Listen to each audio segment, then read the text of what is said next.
Olá a todos, irmãos. Estamos aqui para estudar mais uma lição da Escola Sabatina. Uma lição essa que é sobre a justificação pela fé e santificação. Vamos estudar aqui a lição 3, que tem como título Repetição da História. O irmão Antônio aqui poderia nos ler o verso ora? O que é já foi, o que há de ser também já foi, e Deus pede conta do que se passou. Um texto muito objetivo, né? Que sempre nos pega. O que é já foi. Sabemos. O que há de ser também já foi, e Deus pede conta do que passou. Vamos direto aqui para a primeira pergunta. Em que época da igreja o povo de Deus, adventista do primeiro dia, aproximou-se da Canaã celestial? Então a nota aqui ela diz assim: a história do antigo Israel é um exemplo frisante da passada experiência dos adventistas. Deus guiou seu povo no movimento adventista, assim como guiara os filhos de Israel ao saírem do Egito. No grande desapontamento, fora provada sua fé, como foi a dos hebreus no Mar Vermelho. Houvesse ainda confiado na mão guiadora que, com eles, estavam em sua experiência anterior e teriam visto a salvação de Deus.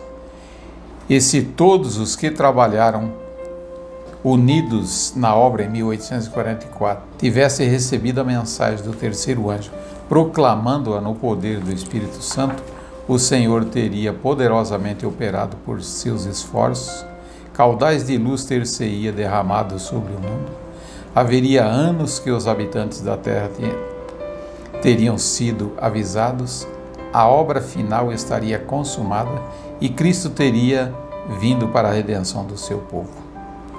Então, em que época da história o povo de Deus aproximou-se de Canaã? Era na próxima 1844, né? Pelo que está aqui na nota. Que vamos ler aqui em Hebreus 4:2. Porque também a nós foram anunciadas as boas novas, como se deu com eles. Mas a palavra que ouviram não lhes aproveitou, visto não ter sido acompanhada pela fé naquele que a ouviram. Dando continuidade aqui, Apocalipse 1:3. Ao anjo da igreja em Sardes, escreve: essas coisas diz aquele que tem os 7 Espíritos de Deus e as 7 estrelas. Conheço suas palavras, que tem nome de que vives e está morto. Sê vigilante e consolida o resto que estava para morrer, porque não tendo achado, entregas as tuas palavras na presença do meu Deus.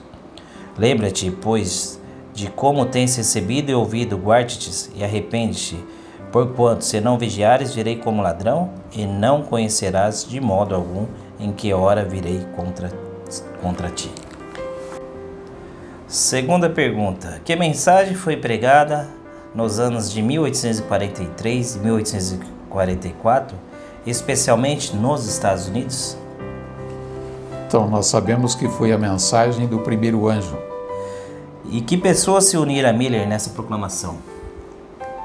Então, também vemos aqui que foi, então, até pastores, pregadores da mensagem, que eram de outras igrejas, acabaram abandonando a profissão, deixando, de ganhar até o salário para sair e pregar esta mensagem a outros. E a confirmação, então, disto vem aqui, então, na nota. Deus encaminhou a mente de Guilherme Miller para as profecias e deu-lhe grande luz quanto ao livro de Apocalipse. Vi que Deus estava na proclamação do tempo em 43. Era seu desígnio suscitar o povo, trazê-los a uma condição em que seria provados, na qual decidiria ou pró ou contra a verdade. Pastores se convenceram da exatidão, da atitude assumida quanto aos períodos proféticos, e alguns renunciaram seu orgulho e deixaram os seus salários e igrejas para sair de um lugar a outro a fim de pregar a mensagem. Mas, como a mensagem celestial não pôde encontrar lugar no coração, senão de poucos dos ministros professos, de Cristo, a obra foi colocada sobre muitos que não eram pregadores. Alguns deixaram seus campos para fazer soar a mensagem, enquanto outros eram chamados da indústria e do comércio. E mesmo alguns profissionais foram compelidos a deixar suas profissões a fim de se empenharem na obra impopular de proclamar a mensagem do primeiro anjo. Dando aqui eu leio o texto aqui, o verso bíblico, Daniel 8,14, diz assim: Ele me disse, até 2.300 tardes e manhãs, e o santuário será purificado. Continuando o Apocalipse 14, 6 a 7. Vi outro anjo voando pelo meio do céu, tendo o evangelho eterno, para pregar aos que se assentam sobre a terra, e a cada nação, tribo e língua, dizendo em grande voz: Temei a Deus e dai-lhe glória, pois é chegada a hora do seu juízo, e adorar aquele que fez o céu, a terra, o mar e as fontes das águas. Aqui no texto aqui de Apocalipse, vemos aqui que se refere-se à mensagem do primeiro anjo. Vimos que é uma mensagem que já estava sendo pregada desde 1798, com outros pregadores também. Agora aqui nessas datas aqui foi em especial aqui na América do Norte, Estados Unidos, né? Agora vamos passar então à terceira pergunta, que diz: semelhante aos espias, os 10 espias, que atitude tomaram os ministros? Lá lembrando da história dos espias, né? De 12 que foram, só 2 veio trazer notícia boa, né? Os outros 10, tanto colocando alguns obstáculos, que tinha a terra de muito gigante. Agora trazendo aqui para esse tempo aqui, vemos aqui que muitos pastores tentaram, de vários modos, tentar embaraçar aqueles que estavam entendendo alguma coisa, ou alguns foram perseguidos. Foi terrível. Eu vou ler aqui o comentário aqui da nota. Pastores que não queriam aceitar a si mesmo esta mensagem salvadora embaraçavam aqueles que a queriam receber. O sangue das almas estava sobre ele. Pregadores e povo uniram-se para se opor a essa mensagem do céu e perseguir Guilherme Miller e aqueles que com ele se uniram na mensagem. Faziam circular falsidades para prejudicar a sua influência. Em diferentes ocasiões, depois que havia compreensivelmente declarado o conselho de Deus, aplicando cortantes verdades ao coração de seus ouvintes, grande ira se acendia contra ele, e retirando-se do local da reunião, alguns ficaram de emboscada a fim de tirar-lhe a vida. Terrível, hein? Agora tem um consolo aqui, né? Anjos de Deus, porém, eram enviados para proteger e guiavam em segurança para fora da turba irada. Sua obra ainda não estava concluída. Então vamos ler aqui o texto de Isaías 2,12. Diz assim: porque o dia do Senhor dos Exércitos será contra todo soberbo e altivo, e contra todo o que se exalta, para que seja abatido. Vamos aqui para a quarta pergunta. Quando os crentes se uniram na mensagem, qual foi a decisão das igrejas em geral? Então sabemos que a decisão das igrejas foram então oprimir as pessoas, né? Então diz aqui a nota assim: os crentes nesta mensagem eram oprimidos nas igrejas. Durante algum tempo, aqueles que não quiseram receber a mensagem foram impedidos pelo medo de agir de acordo com os sentimentos do seu coração. Porém, a mensagem do tempo revelou seus verdadeiros sentimentos. Desejavam silenciar o testemunho que os expectantes se sentiam compelidos a dar, de que o período profético se estendia até 1844. Com clareza, os crentes explicavam seu engano, davam as razões por que esperavam o Senhor em 1844. Seus oponentes não puderam juntar argumento contra as poderosas razões que se oferecia. Contudo, a ira das igrejas se acendeu. Estavam decididas a não dar ouvido às provas e de excluir do seu meio testemunho, de modo que os outros não pudessem ouvir. Os que não ousavam privar os outros da luz que Deus lhe dera foram excluídos das igrejas, mas Deus estava com eles. E estavam alegres ante a luz de seu semblante. Estavam preparados para receber a mensagem do segundo anjo.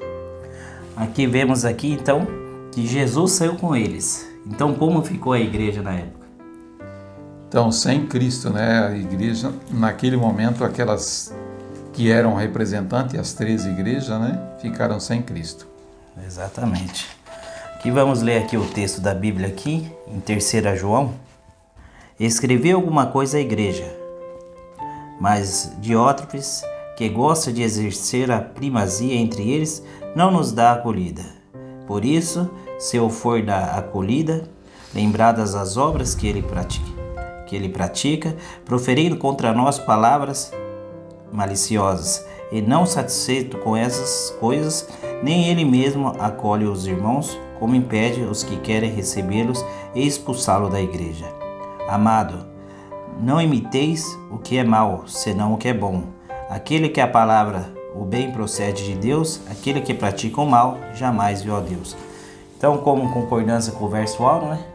Tudo que vemos que está acontecendo, já aconteceu. Vamos aqui passar para a 5ª pergunta. Diante da rejeição da mensagem, que exclamação deram os que foram excluídos? Então, eles chegaram à conclusão, porque vemos que no texto anterior diz que eles estavam preparados para receber a mensagem do segundo anjo. Então, agora, clamavam, então, agora caiu Babilônia. Foi isso, então, que eles clamavam agora, né?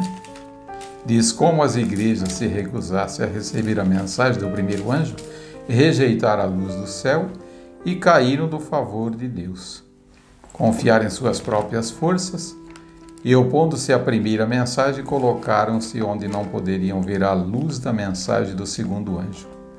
Mas os amados de Deus, que eram oprimidos, aceitaram a mensagem e caiu Babilônia, e deixaram as igrejas caídas. E o que era o clamor da meia-noite? Então vemos que o clamor da meia-noite para aquela época, então, foi a descoberta da nova data. Cristo não veio dia 18, mas ele viria agora 22 de outubro. Foi a descoberta desta data que se denominou, então, o clamor da meia-noite. E o texto aqui da nota, ele diz assim: próximo do final da mensagem do segundo anjo, vi uma grande luz do céu resplandecendo sobre o povo de Deus. Os raios desta luz pareciam brilhar como o sol. Ouvi as vozes dos anjos clamando: aí vem o esposo, saí-lhe ao encontro. Vamos perceber também que diz aqui, próximo do final da mensagem do segundo anjo, viu uma grande luz. Não é que ela estava iniciando ali no final da mensagem do segundo anjo, mas ela já estava brilhando desde antes. E aqui a profeta estava falando que ela estava vendo isso agora próximo do final da mensagem do segundo anjo, né? E isso, essa grande luz então que está falando é o clamor da meia-noite, o qual já falamos aqui, né? Que foi a descoberta da nova data. Este foi o clamor da meia-noite que deveria dar poder à mensagem do segundo anjo. Pessoas estavam continuamente deixando os grupos em trevas e unindo-se ao grupo liberto, que parecia estar num campo sobre a terra. Então vemos aí que esse povo que estava deixando, então, eram pessoas que estavam agora entendendo o clamor da meia-noite e que aquelas igrejas tinham ficado sem Cristo. E estavam indo agora ao lugar que Cristo estava. Sim. Vamos ler em Apocalipse 14:8. Seguiu-se um anjo, outro anjo, o segundo, dizendo: Caiu a grande Babilônia, que tem dado a beber a todas as nações do vinho da fúria da sua prostituição. Continuando aqui lendo Mateus 25:6. Mas à meia-noite ouviu-se um grito: eis o noivo sai ao seu encontro. Então vemos, irmãos, que o clamor da meia-noite, então, ele soou na metade do caminho, entre 18 de abril e 22 de outubro. Descoberta a nova data, chegar à conclusão, compreender o que agora a parábola tinha aplicação a eles, né? Estava se aplicando a eles, e compreendendo o assunto, cada um voltou às suas igrejas para explicar o erro que tinha acontecido, né? Que não era dia 18 de abril a vinda, mas sim 22 de outubro. E ao levar essa mensagem, então as igrejas não aceitaram e excluíram dos seus meios pregadores e também os membros. E aí vai se formando o grupo agora separado, não mais dentro das igrejas. Sexta pergunta. Como Jesus não veio no tempo esperado, quantas classes se destacaram no grande desapontamento? Vamos ler aqui em Mateus 25, 2, que vemos que tem ligação direta com a parábola das 10 virgens, relacionada às duas classes, a virgem prudente e a virgem louca. 5 delas eram nécias e 5 prudentes. A nota, então, ela vem dando mais claridade também. Diz assim: Jesus não veio à terra como o grupo expectante e jubiloso esperava, a fim de purificar o santuário mediante a purificação da terra pelo fogo.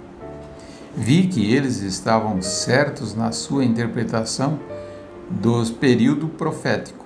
O tempo profético terminou em 1844 e Jesus entrou no lugar santíssimo para a purificação no fim dos dias.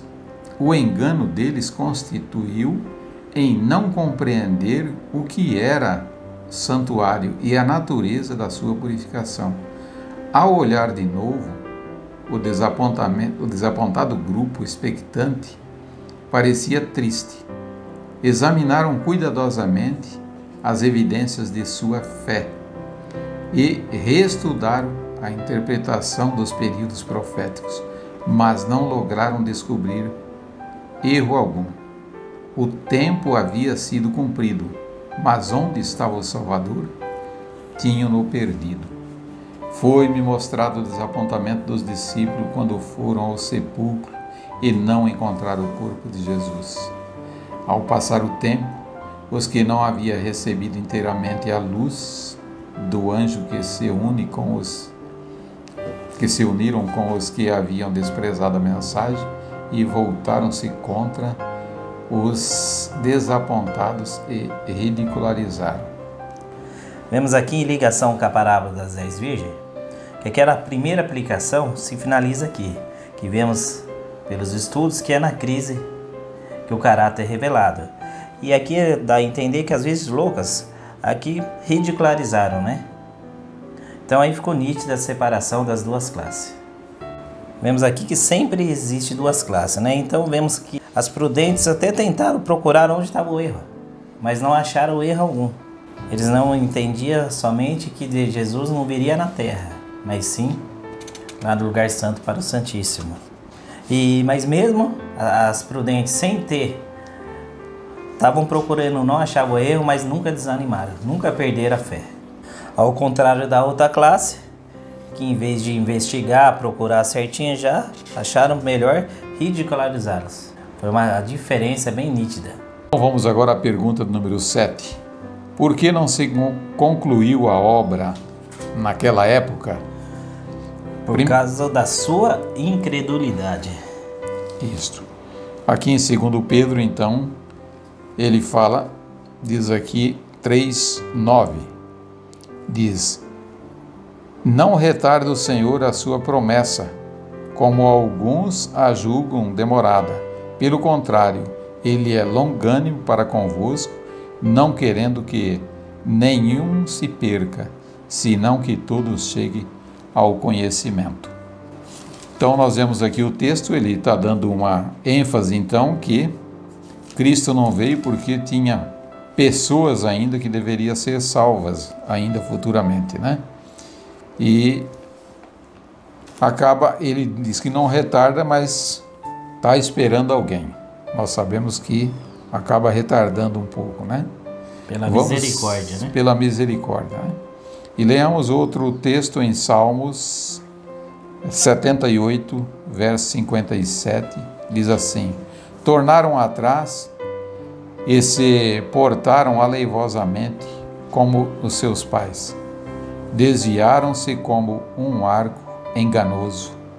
Então vemos também que não se concluiu a obra porque, então, incredulidade, né? Se voltaram para trás. Vamos ler aqui no comentário da nota. Diz assim: não foi a vontade de Deus que os filhos de Israel vagassem durante 40 anos no deserto. Desejava ele levá-los diretamente à terra de Canaã e ali os estabelecer como um povo santo feliz, mas não puderam entrar por causa da sua incredulidade. Por sua reincidência e apostasia, pereceram os impenitentes no deserto e levantaram-se outros para entrarem na terra prometida. Semelhantemente, não era da vontade de Deus que a vinda de Cristo fosse tão demorada e que seu povo permanecesse tantos anos neste mundo de pecado e tristeza. A incredulidade, porém, os separou de Deus, como se recusassem a obra que lhe havia designadas. Outros se levantaram para proclamar a mensagem, usando de misericórdia para com o mundo. Jesus retarda sua vinda para que pecadores possam ter oportunidades de ouvir a advertência e encontrar nele refúgio antes que a ira de Deus seja derramada. Dando sequência aqui, e aonde estava a falta? Nós vemos então que a falta nunca está em Deus, né? Está sempre no homem. O texto então de Romanos 9:6, ele diz assim: não pensemos que a palavra de Deus haja falhado, porque nem todo o de Israel são israelitas. Em suas mensagens aos homens, os anjos de Deus apresentam o tempo como sendo muito breve. Assim me tem sempre sido apresentado. Verdade é que o tempo tem prolongado além do que esperávamos nos primitivos dias dessa mensagem. Nosso Salvador não apareceu tão breve como esperávamos. Falhou, porém, a palavra de Deus? Absolutamente. Cumpre lembrar que as promessas e as ameaças de Deus são igualmente condicionais. Deus confiara a seu povo uma obra a ser executada na terra. A terceira mensagem angélica devia ser dada à mente dos crentes e dirigida ao santuário celeste, onde Cristo entrara para fazer expiação por seu povo. A reforma do sábado devia ser levada avante. A brecha feita na lei de Deus precisava ser reparada. Importava que a mensagem fosse proclamada com grande voz, para que todos os habitantes da terra recebessem a advertência. O povo de Deus precisava purificar sua alma pela obediência da verdade e preparar-se povo, estarem sem falta perante ele em sua vinda. Mas no período de dúvida e incerteza que se seguiu ao desapontamento, muitos dos crentes no advento renunciaram à sua fé. Assim foi prejudicada a obra e o mundo foi deixado em trevas. Houvesse todo o corpo de crentes adventistas se unido nos mandamentos de Deus e na fé de Jesus, quão grandemente diversa teria sido a nossa história. Por 40 anos a incredulidade, a murmuração e a rebelião excluíram o antigo Israel da terra de Canaã. Os mesmos pecados têm retardado a entrada de Israel moderno na Canaã celestial.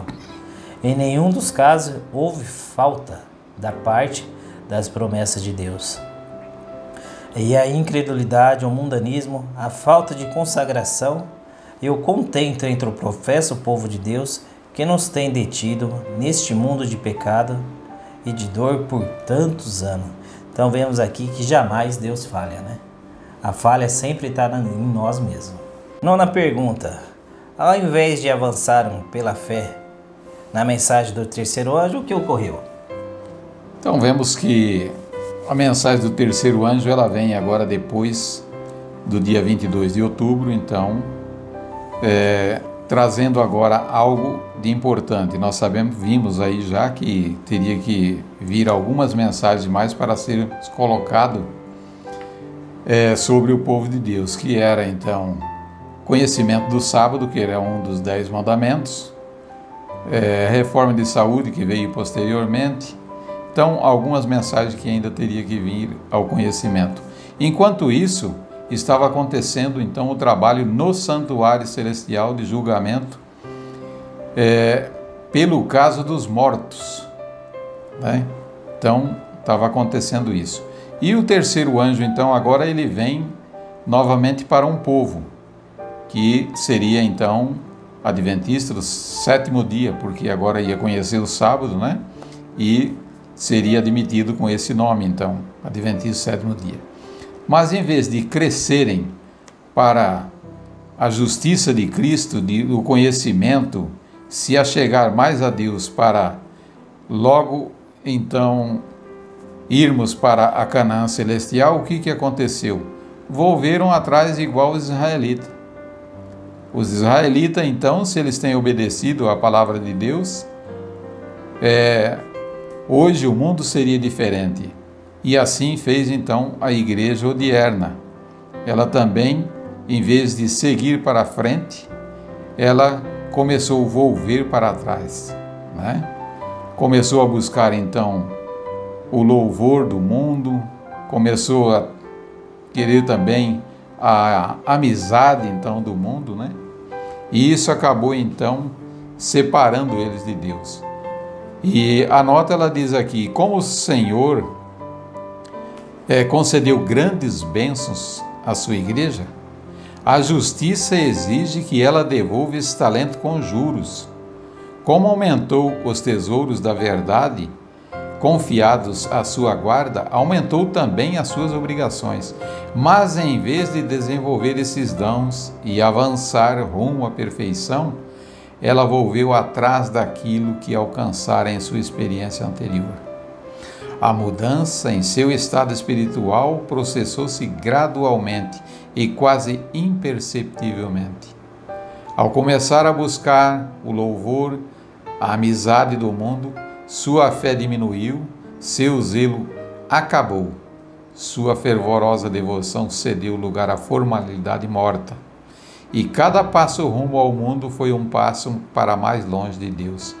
À medida que o orgulho e a ambição mundana foram acariciados, afastou-se o Espírito de Cristo e insinuaram rivalidade, dissensão, luta, para desviar e enfraquecer a igreja. Então vemos aí, né, o quanto que eles fizeram. Em vez de crescer, eles então volveram atrás.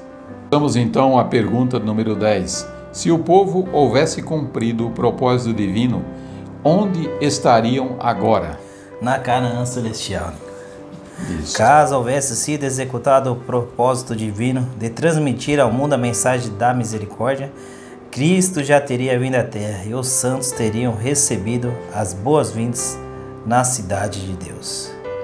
Sei que se o povo de Deus houvesse mantido viva a ligação com Ele, se eles houvessem obedecido a palavra, estaria hoje na Canaã celestial. Se cada soldado de Cristo houvesse cumprido seu dever, se cada vigia nos muros de Sião houvesse dado a trombeta um sonido certo, o mundo poderia ter ouvido a mensagem de advertência. Mas a obra está com anos de atraso. Enquanto os homens dormem, Satanás avança furtiva e decididamente. Então vemos aqui o conteúdo dessa lição. Deixou bem claro para nós que Deus nunca falha. Sempre a falha está no homem. E nós, com a misericórdia de Deus, temos essa verdade, essa luz, que não viemos fazer como Israel antigo e Israel moderno, como nós estamos vendo. Como diz o verso A, o que é já foi, e o que há de ser também já foi. E Deus pede conta. Agradecemos a oportunidade de estarmos com os irmãos. Até uma próxima vez. Em nosso site vocês encontrarão estudos, notícias, dicas de saúde, além de todas as nossas lições. Participem conosco através da nossa página no Facebook e assistam todas as nossas lições através do YouTube.